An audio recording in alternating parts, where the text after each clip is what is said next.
love vaginas. I love women. I do not see them as separate things. Women pay me to dominate them, to excite them, to make them come.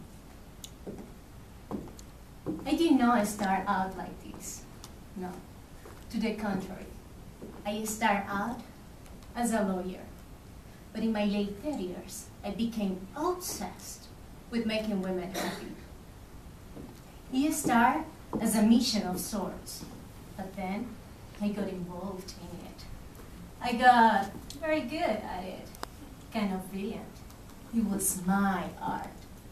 I started getting paid for it.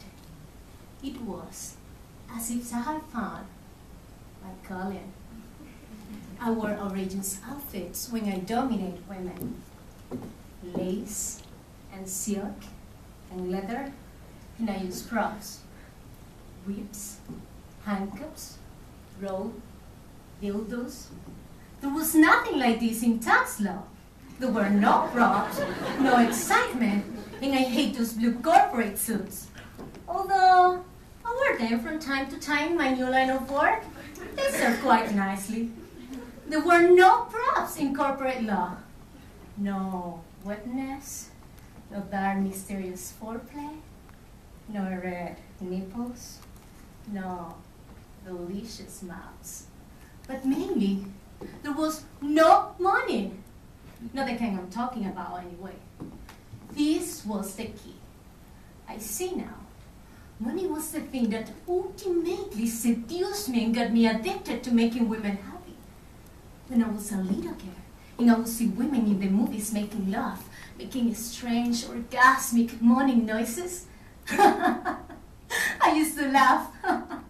I got strangely hysterical.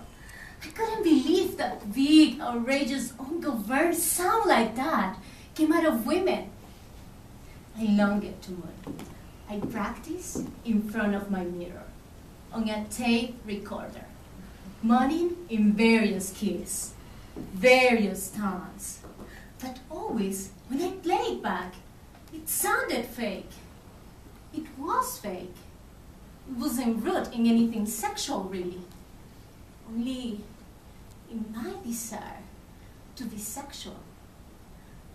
But then, when I was 10 and I had to pee really badly once on a car trip, I went on for almost an hour.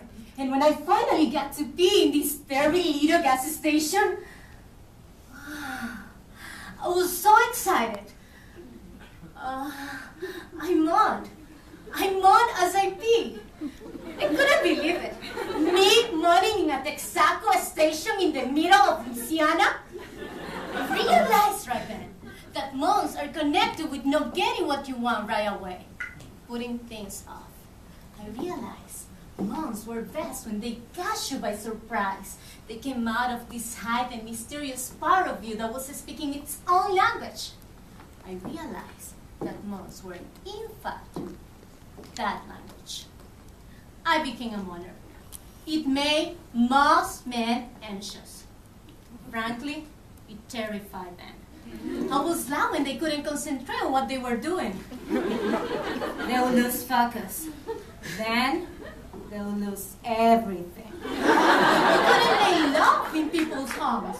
The walls were too thin. I got a reputation in my building and people stared at me with contempt in the elevator. Men thought I was too intense. Some called me insane. I began to feel bad about moaning. I got quiet and polite. I made noise into a pillow. I learned to choke my moan, hold it back like a sneeze. I began to get headaches and stress-related disorders. I was becoming hopeless when I discovered women. I discovered that most women loved my moaning. But more importantly, I discovered how deeply excited I got when other women moan, when I'm responsible for other women moaning. I made love to quiet women, and I found this place inside them, and they shocked themselves in their moan. I made love to moaner, and they found a deeper, more penetrating one. It was a kind of surgery, a kind of delicate science, finding the temple, the exact location, or hum of the moon. That's what I call it. Sometimes I found it over a woman's cheeks. Sometimes I snuck up on it, off the records, quietly disarming the surrendering alarms and moving in. Sometimes I use force, but no violent, oppressing force, or like dominating. I'm gonna take you someplace. Don't worry. Lay back and enjoy the ride. Kind of force. Sometimes you will simple Monday. I found the moon before things even start, while we were eating salad and chicken. Just casual. Just right there. With my fingers. Here it is like that. Real simple. All mixed in with the balsamic vinegar. Sometimes I use props.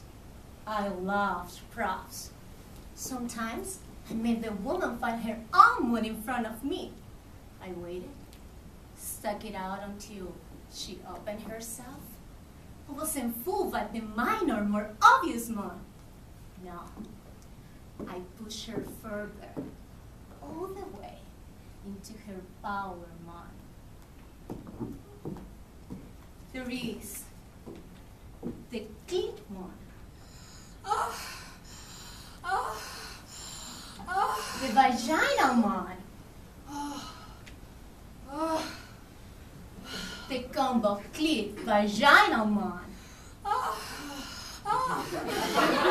There is the almost one. The Ryan Eid one. The elegant one. The crazy slick one.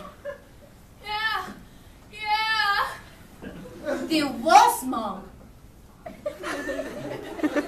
The Chewsmon. The African American man. Oh shit! The Irish Catholic man. Oh God! Lord have mercy! The mountain top man. You're like, The baby man. The doggy man. The uninhibited, militant, bisexual man. The machine gun man. The torture sand man. The diva man.